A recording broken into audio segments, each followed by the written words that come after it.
Welcome to WWP Clips. This is the official Clips channel for We Want Picks. We'll be uploading our individual fight breakdown videos here, so make sure you like and subscribe so you don't miss any of our content. And as always, go to wewantpicks.com/bets, sign up with any one of our 5 betting partners, make a deposit, and we send you $50 as a thank you.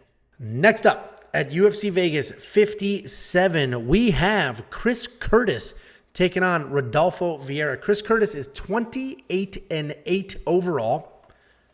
He is 5-0 in his last 5. He's riding an incredible 2-fight knockout streak in the UFC. Rodolfo Vieira is 8-1 overall, 4-1 in his last 5. He's coming off a bounce-back submission win about 10 months ago. Pretty inactive. And I want to start this off. I have not picked a Chris Curtis fight yet, correct? So you might want to fade me. You might want to fade me. Oh, because I picked both of them correct. Thank you. Congratulations. I have not picked a Chris Curtis fight yet. I picked them both correct. We're going to do my best. And there's a ton of tape on Chris Curtis out there. He's fought in the PFL, fought in the UFC now. Like, he's fought in a lot of promotions with some high-quality video content out there, and I've watched all of it.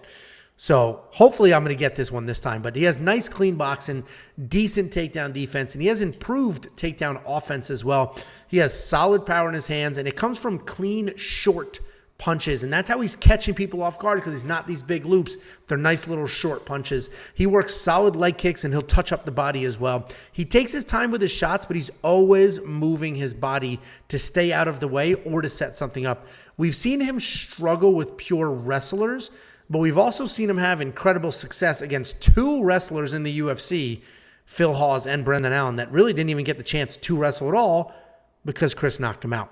Rodolfo Vieira is a massive guy at 185. He's crazy strong. He has world-level jiu-jitsu. The knock on him was always his cardio, and that was never more apparent than when he dominated Anthony Hernandez and then gassed worse than any other human being has ever gassed doing anything ever. And he ultimately gave up and was submitted by somebody who, yes, on paper is a black belt, but like, they should be worlds apart in the grappling. But I say the knock was and not the knock is because Rodolfo seems to have taken care of his cardio. He just pulled off a late 3rd round submission win over Dustin Stoltzfus where he had 3 takedowns, pretty busy striking, and he didn't gas. Rodolfo Vieira is a freak athlete, so expect him to have power in his hands, good offensive takedowns, but even with improved cardio, I'm not going to bank on the fact that he'll be fresh in the 3rd round. This is definitely striker versus grappler in its purest form. And normally I side with grapplers in these matchups. I am on the Chris Curtis side this time around. He's proven that his power carries to the UFC. He's proven that he can defend takedowns. He defended all 3 of Brendan Allen's attempts, all 3 of Phil Hawes' attempts. I do think he actually will get taken down in this fight, but I expect him to avoid the submission, work back to his feet, and let his hands go any chance he gets. Chris Curtis is the pick. I've got a money line bet on him. I got it at -158, so a little worse than the odds now. I'm hoping to be on the right side of a Chris Curtis pick, and if I'm not, then that's it. I'm never going to pick a Chris Curtis fight again. What do you think, Jackie? Oh, I have another bet. Sorry. I also have the over 1.5 rounds at +135. I do not think 1.5 is surprisingly low. I get it. Rodolfo, dangerous striker. Chris Curtis is knocking people out. He's also kind of a low volume guy, and he's knocking people out who are coming forward. And Rodolfo may not be coming forward like that, ready to get knocked out. So I do like over 1.5, and I got it at plus money. What do you think, Jicky boy? Listen, I've been literally back and forth on this fight because it is such a dynamic and interesting matchup. It's one of those, it's like, no matter what happens, everyone's going to be like, oh, I knew that was going to happen, right? If Rodolfo shoots a double leg, submits him, it's like, of course he did that. If Chris Curtis comes across and knocks him out, everyone's going to be like, oh, we knew that was going to happen. It's such a dynamic matchup. I actually think that the Anthony Hernandez fight really, I think it almost ruined Rodolfo because I think for him to be successful, he needs to be the aggressive grappler, not worry about his cardio, just be that shooting a double, let me get you out of that fight. And in that last fight, I know he ended up winning that decision, but he came out and was super laid back, didn't even try to grapple really until the second or third round. I know it paid off for him, and he was able to have really good success. His striking actually looked pretty good. He had a super snappy jab. They were complimenting his jab. His striking defense, he had a nice high guard up, which is very important for this fight against Chris Curtis. But when you take into the fact that if he tries to strike, it worked against Stolfus.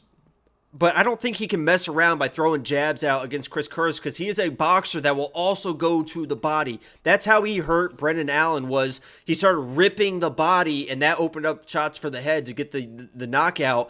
And against Rodolfo, especially with cardio issues you've seen in the past, if Chris Curtis gets in there in the pocket and starts ripping body, it could be an early night for Rodolfo. So I understand if people want to play the Rodolfo side. If he comes in aggressive, shoots a double, gets him down. We saw Brendan Allen in the Chris Curtis fight. He got Chris Curtis's back inside. It took him 27 seconds to shoot and transition to get his back. And obviously Chris Curtis got him off. Rodolfo's a little bit different if he gets on your back in that situation. So that worries me a little bit. I like the body shots from Chris Curtis in the situation. And the thing that separates this for me is Rodolfo is kind of a head case. He has mentioned, he's talked about, and he's very open. I'm sure there's a lot more fighters like him. And he said, like, maybe I'm just the only honest person.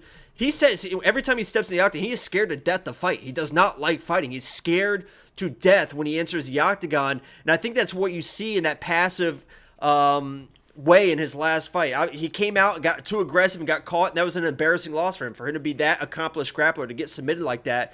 And he came out and was like almost really tentative and hesitant in that last fight. If I'm Rodolfo to win this fight, I just come in, blast doubles, get this to the fight, and try to finish in the first round. I don't think he does that. I think he tries to pace himself, and I think he finds some issues in the striking while he's trying to pace himself. So, I got to go with the action man again with Chris Curtis. I think he finds some good body shots early, wears them down, and finds that head later as well. I agree. I think the over 1.5 is probably the play because Chris Curtis is also a guy that will kind of sit there and wait, right? And Rodolfo, he wants to pace himself as well. So I like that 1.5 play that you got. My pick's going to be the action man, Chris Curtis. Yeah, and I mean, there's definitely going to be, it'll be interesting. There's definitely going to be a size difference because Chris Curtis is a welterweight. He was a welterweight outside of the UFC. The only reason he is at 85 is because he accepted a short notice fight against Phil Hawes. And that was supposed to be at 185. And then that fight fell apart because Phil Hawes said, no, I'm not doing it. And then they rebooked it like a couple weeks later or something like that. And they just did it at 185. And so whatever reason Chris Curtis is staying there, he's obviously had success 2 fights in a row. There's no reason not to be there. But Rodolfo Vieira is a massive. Oh, I see that. Chris Curtis got him off. Wow. Look at Angela's cracking jokes. You're funny disgusting, guy. Jacob. Disgusting. Chris anyway, Curtis got $8,600. Listen, if Chris Curtis does in this fight what he did in his last 2, $8,600 is worth every nickel. Every nickel. The problem is, if Chris Curtis doesn't get a knockout, which I don't know if he's going to, honestly, if he doesn't get a knockout, he's not worth that money in DraftKings because he's kind of a low volume guy. Phil Hawes outstruck him, but like volume wise, until he got caught. So Chris Curtis waits for you. And like you said, if Rodolfo Vieira is going to take his time because he's worried about his own cardio, then yeah, it's not going to be a high volume fight. Chris Curtis isn't getting any takedowns and he may not be able to find the chin and get the knockout. So I don't know if I'm going to have Chris Curtis in my DraftKings lineup, even though I have a bet on him. What do you think?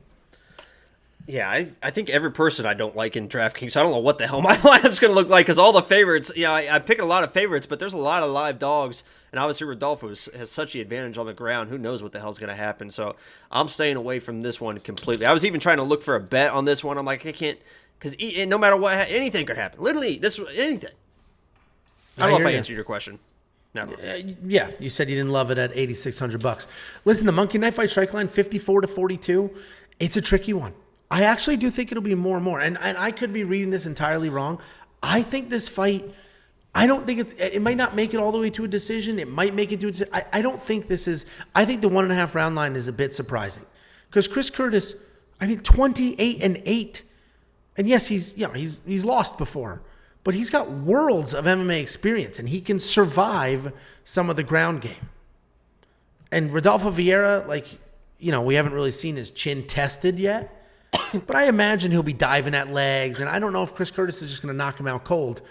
Because it's also, the Chris Curtis cat is out of the bag, right? Brendan Allen was like, that was a fluke what happened to Phil Hawes. Phil Hawes definitely wasn't expecting that. You know what I mean? So I think the cat's out of the bag a little bit. Look what just happened to their buddy Paulo Fiallo. Not Paulo Fiallo, but what the hell is his first name? That'd be a great name. Paulo Fiallo. Andre. Yeah. Andre. Look what happened to Andre Fiallo. Came in. He lost his first fight, but then knocked a couple people out. Cat's out of the bag. Dude has power. Might be a little more of the same here. I do like Chris Curtis to win because Rodolfo's got terrible stand-up. And his cardio is improved, but it's not terrible anymore. I'll tell you that. It's terrible compared to Chris Curtis's. I don't know. I wouldn't use terrible at all. He looked his striking was pretty crisp last fight. All right, well, anyway, I am on Chris Curtis to win. Monkey Knife Fight Strike Line. Listen, if you agree with me and you think it's going to go a little bit, more is definitely the play. Go to WeWantPicks.com/MKF. They will instantly match your deposit up to $100. And if you want 50 free bucks, WeWantPicks.com/bets. Sign up, make a deposit, and we will send you $50 as a thank you.